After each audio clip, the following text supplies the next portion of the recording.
अस्सलाम वालेकुम दोस्तों, कैसे आप तमाम ही? उम्मीद करता है खैराफियत से होंगे।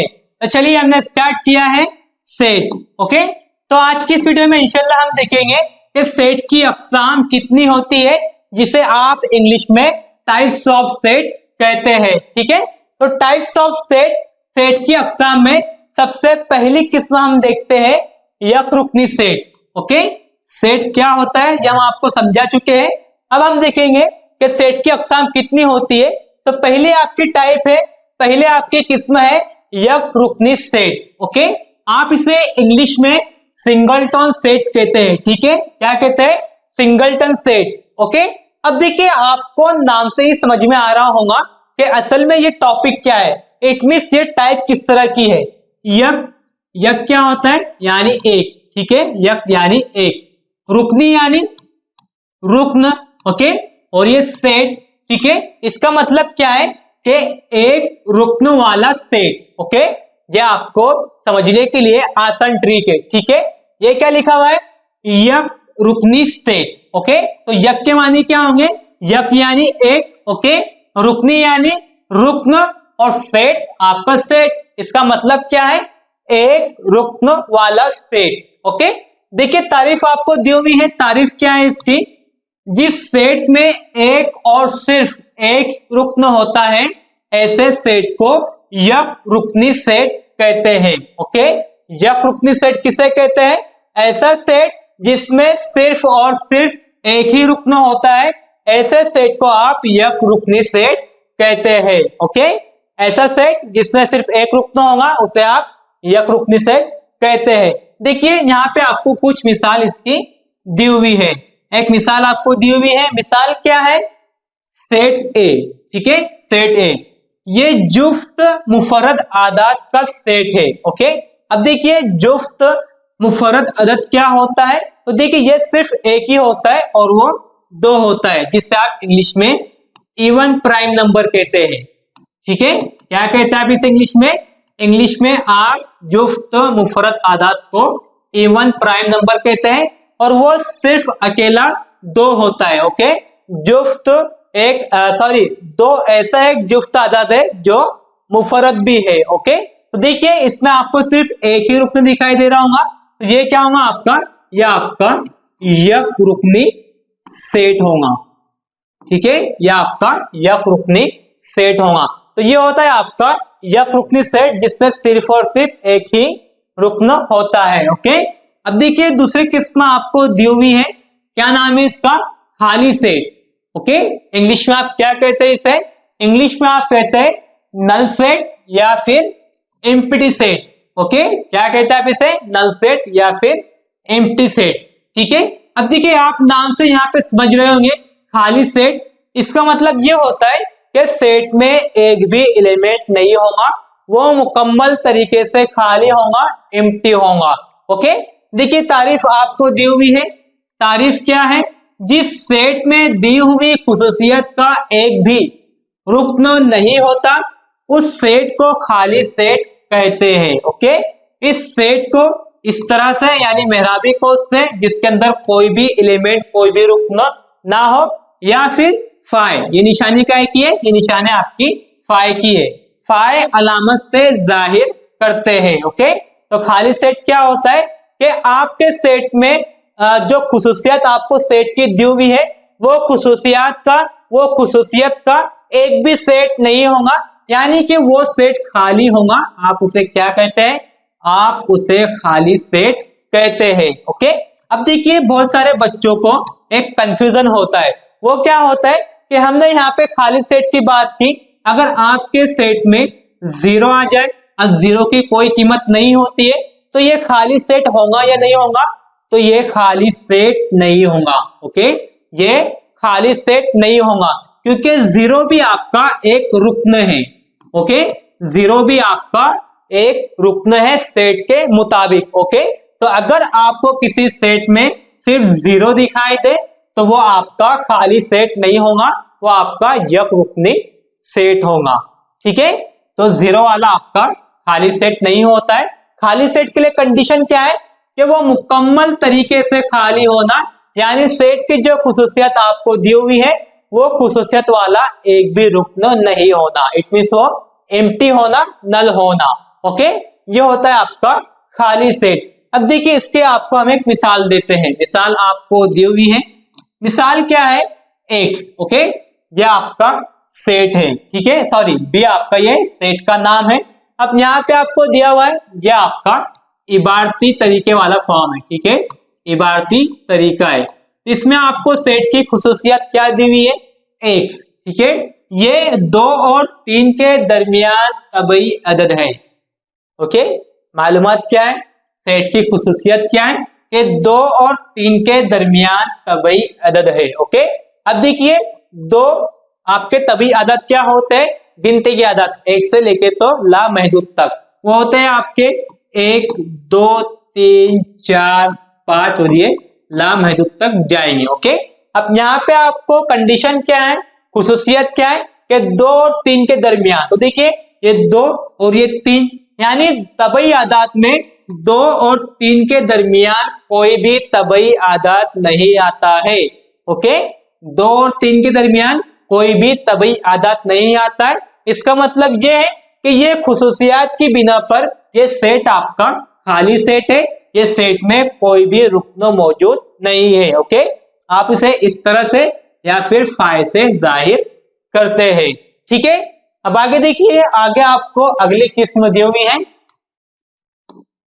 महदूद सेट। ओके, ये क्या है आपका महदूद सेट, इंग्लिश में क्या कहते हैं आप इसे, फाइनाइट सेट। ओके, अब देखिए फाइनाइट सेट क्या होता है, जिसे आप गिन सकते हैं। ओके, जिसके रुकन आप गिन सकते हैं वो आपका फाइनाइट सेट यानी महदूद सेट होता है। तारीफ देखिए, तारीफ क्या दी हुई है आपको, तारीफ आपको दी हुई है, जो सेट खाली सेट होता है। ओके, या तो आपका सेट खाली होगा या जिस सेट में अरकान की तादाद महदूद होती है। ओके, कंडीशन क्या है, या तो सेट आपका मुकम्मल तरीके से खाली होना, आप खाली सेट को भी महदूद सेट कह सकते हैं। ओके, या फिर जिस सेट में अरकान की तादाद महदूद होती है और उसे शुमार कर सकते हैं। ओके, क्या कर सकते हैं, जिसे आप शुमार कर सकते हैं, गिन सकते हैं, ऐसे सेट को महदूद सेट कहते हैं। ओके, तो महदूद सेट क्या होता है, या तो वो सेट पूरा मुकम्मल तरीके से खाली होना, या फिर ऐसा सेट जिसमें अरकान की तादाद महदूद हो, जिसका आप शुमार कर सकते हैं, जिसे आप गिन सकते हैं, ऐसे सेट को आप महदूद सेट कहते हैं। ओके, अब देखिए यहाँ पे आपको कुछ मिसालें दी हुई है, मिसाल आपको दी हुई है। मिसाल क्या है आपकी, ये देखिए ये आपका इबारती तरीके वाला फॉर्म है, ठीक है, इबारती तरीके में सेट की खुसूसियात दी हुई है। अब आपको ये चेक करना है कि ये महदूद सेट है या नहीं है, ठीक है। यहाँ पे आपका सेट सी है, ओके, और अरकान पी है। अब यहाँ पे आपको इसके खुसूसियात दी हुई है, ये 1 और 22 के दरमियान 4 से तकसीम पजीर अदद है, ठीक है, क्या है, 1 और 22 के दरमियान 4 से तकसीम पजीर अदद है। ओके, अब देखिए 1 और 22 के दरमियान 4 से तकसीम होने वाले कौन से अदद होते हैं, तो आपका 4 होगा, 8 होगा, 12 होगा, 16 होगा और 20 होगा, ठीक है। अब देखिए इसमें अरकान कितने, इसमें आपके अरकान 1 2 3 4 5 है, ठीक है। आप ये अरकान का शुमार कर सकते हैं, इसे आप गिन सकते हैं, इसलिए ये आपका महदूद सेट होगा, ठीक है। क्या होगा, महदूद सेट होगा, इंग्लिश में आप इसे फाइनाइट सेट कहेंगे, ठीक है। क्या कहेंगे, फाइनाइट सेट। फाइनाइट सेट क्या होता है कि जिसके अरकान का आप शुमार कर सकते हैं या जिसके अरकान महदूद हो, वो सेट आपका फाइनाइट या महदूद सेट कहलाता है, ठीक है। ये होता है आपका महदूद सेट। अगले आपको टाइप दी हुई है, किस्म दी हुई है, वो क्या है, लामहदूद सेट, ठीक है। इंग्लिश में क्या कहेंगे आप इसे, इंग्लिश में आप इसे इन्फिनाइट सेट कहते हैं। अब ये आपका लामहदूद सेट क्या होता है, इन्फिनाइट सेट क्या होता है, तो ये महदूद सेट का मुखालिफ होता है। जिस तरह महदूद सेट में आप अरकान का शुमार कर सकते हैं, गिन सकते हैं, जिसके अरकान महदूद होते हैं, तो लामहदूद सेट में आप अरकान का शुमार नहीं कर सकते, ठीक है। आप अरकान को गिन नहीं सकते, उसका शुमार नहीं कर सकते, अरकान आपके लामहदूद होते हैं। ठीक है, तारीफ आपको दी हुई है। तारीफ क्या है, यहां देखिए, जिस सेट में अरकान की तादाद लामहदूद होती है और इन्हें शुमार नहीं किया जा सकता। ठीक है, कंडीशन क्या है कि जिस सेट में अरकान की तादाद लामहदूद होती है और इन्हें शुमार नहीं किया जा सकता, ऐसे सेट को लामहदूद सेट कहते हैं। ठीक है, ऐसे सेट जिनके अरकान की तादाद लामहदूद होगी और जिनका आप शुमार नहीं कर सकते, इसे आप लामहदूद सेट कहते हैं, या फिर इंग्लिश में इनफिनाइट सेट कहते हैं। ओके, जो होते हैं आपके इनफिनाइट लामहदूद सेट। ओके, अब देखिए यहाँ पे आपको एक मिसाल दी हुई है। मिसाल क्या है, एन। एन क्या है आपका, यह आपके नेचुरल नंबर है। ठीक है, इंग्लिश में आप इसे नेचुरल नंबर्स कहते हैं और उर्दू में क्या कहेंगे आप इसे, उर्दू में आप इसे तबई आदाद कहते हैं। ठीक है, तबई आदाद। तो तबई आदाद क्या होते हैं, देखिए ये सेट क्या है आपका, ये नेचुरल नंबर का सेट है। तो n इक्वल टू 1, 2, 3, 4 और ये आगे चलता रहेगा। ठीक है, इट मीन्स ये इसकी शुरुआत 1 से हो रही है, लेकिन ये कहां पे खत्म होगा ये हमें मालूम नहीं है। इसका मतलब ये है कि इसके अरकान लामहदूद है, आप इसके अरकान का शुमार नहीं कर सकते।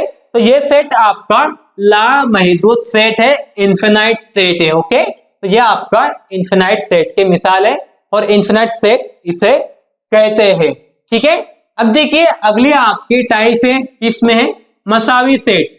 ठीक है, टाइप कौन सी है, मसावी सेट। इंग्लिश में आप इसे इक्वल सेट कहते हैं। इक्वल सेट की तारीफ क्या है, यहां पे देखिए तारीफ आपको दी हुई है। सेट ए का रुकन सेट बी में और सेट बी का हर रुकन सेट ए में मौजूद हो तो इन दोनों सेट को मसावी सेट कहते हैं। ठीक है, कंडीशन क्या है, मसावी सेट में आपके दो सेट होते हैं, जैसे सेट ए। ठीक है, सेट ए, यहां देखिए सेट ए और सेट बी। कंडीशन क्या है आपकी, सेट ए का हर रुकन सेट बी में, ठीक है, और सेट बी का हर रुकन सेट ए में मौजूद हो तो। ठीक है, इसका मतलब ये है कि जितने एलिमेंट्स, जितने रुकन सेट ए में होंगे वही सेम एलिमेंट आपके सेट बी में होने चाहिए। ओके, और सेट बी में जितने एलिमेंट्स, जितने रुकन होंगे वही सेम एलिमेंट्स, उतने ही एलिमेंट्स आपके सेट ए में होने चाहिए। यानी जो आपका कंटेंट सेट ए में होगा वही सेम कंटेंट, सेम मवाद सेट बी में होना चाहिए, और जो कंटेंट, जो मवाद आपका सेट बी में होगा वही सेम कंटेंट, सेम मवाद आपका सेट ए में होना चाहिए। अगर ऐसी कंडीशन आती है तो आप सेट ए और सेट बी को मसावी सेट कहते हैं। ठीक है, अब आगे आपको क्या दिया हुआ है, देखिए ए और बी मसावी सेट है, इसे अलामत ए बराबर बी से लिखते हैं। ओके, यानी ए मसावी है बी के। अब देखिए मिसाल के जरिए इसको समझिए। मिसाल आपको दी हुई है, मिसाल क्या है आपकी, यहां से देखिए मिसाल है आपकी, ये देखिए ए बराबर एक्स। ओके, एक्स ये लिसन लफ्ज का हुर्फ है। ओके, ये लिसन लफ्ज का हुर्फ है। ठीक है, अब लिसन में देखिए आपके जो अल्फाबेट्स हैं ये कौन कौन से, अगर आप ये इबारती तरीके को फहरिस्ती तरीके में लिखते हैं तो इसके अरकान कौन से होंगे, एल आई। ठीक है, L I, S T E और ये एन और ये एन। ठीक है, ये इसके अरकान हो गए, ये आपका सेट ए है। अब सेट बी देखिए, सेट बी क्या है आपका, वाई, ये साइलेंट लफ्ज का हुर्फ है। ठीक है, ये साइलेंट लफ्ज का हुर्फ है। अब देखिए इसके अरकान कौन कौन से हैं साइलेंट में, एस आई एल। ठीक है, ये S I L. Okay, E N T. Okay, ये इसके अरकान है। अब देखिए आपको चेक क्या करना है कि ए सेट बी के मसावी है या नहीं है। हमने आपको सेट में एक चीज समझाई थी कि अगर तरतीब में तब्दीली आती है तो इससे सेट पे कोई असर नहीं होता है, सेट में तरतीब बदल सकती है। ठीक है, अब यहाँ पे देखिए कि सेट ए और सेट बी के एलिमेंट बराबर है या नहीं है। सेट ए में देखिए यहाँ पे आपको एल दिया हुआ है, तो ये एल यहाँ पे, ठीक है। अब सेट ए में आई है तो सेट बी में भी आई है, ठीक है। अब सेट ए में ए से तो सेट बी में भी ए से, ठीक है। अब यहां देखिए सेट ए में टी है तो सेट बी में भी टी मौजूद है, ओके। अब सेट ए में ई मौजूद है तो सेट बी में भी ई मौजूद है, ओके। अब यहां देखिए सेट ए में आपका एन मौजूद है तो सेट बी में भी आपका एन मौजूद है। यानी आपके सेट ए में जितने अरकान हैं उतने ही अरकान आपके सेट बी में मौजूद है। यानी सेट ए में आपका जो मवाद है, जितने अरकान है और जो अरकान है वही आपके सेम अरकान सेम क्वांटिटी के साथ में सेट बी में मौजूद है। तो इसका मतलब ये हुआ कि सेट ए मसावी है सेट बी के, ओके। देखिए नीचे आपको दिया हुआ है ए और बी में अरकान की तरतीब मुख्तलिफ है, ठीक है। इसमें अरकान की तरतीब मुख्तलिफ है लेकिन अरकान वही है, इसलिए ए और बी ये मसावी सेट है, इसलिए आप इसे ए मसावी बी लिखते हैं, ओके। जो होते हैं आपके मसावी सेट, ओके। अब देखिए आपको क्या करना है, आपके लिए होमवर्क रहेगा। होमवर्क क्या रहेगा, आप कोई दो मसावी सेट की मिसालें हमें बताएंगे, ठीक है। आपको कोई दो मसावी सेट की मिसालें हमें कमेंट करके बताना है, ओके। यह आपके लिए होमवर्क होगा। आप कोई भी दो सेट ले सकते हैं जो मसावी हो और आप वो सेट का जो अरकान होंगे वो हमें कमेंट करके बताएंगे कि आपने कौन से दो मसावी सेट लिए हैं, ओके। उम्मीद करते हैं कि चीजें आपको समझ में आई होंगी। फिर भी अगर आपको कोई प्रॉब्लम है, कोई डाउट है, कोई सवाल है तो आप हमसे कमेंट करके पूछ सकते हैं। इंशाल्लाह हम पूरी कोशिश करेंगे कि आपके सवालात के जवाब दिए जाए और आपके डाउट्स को क्लियर किया जाए। तो ठीक है फ्रेंड्स, मिलते हैं अगली वीडियो में न्यू कंटेंट के साथ। अल्लाह हाफिज।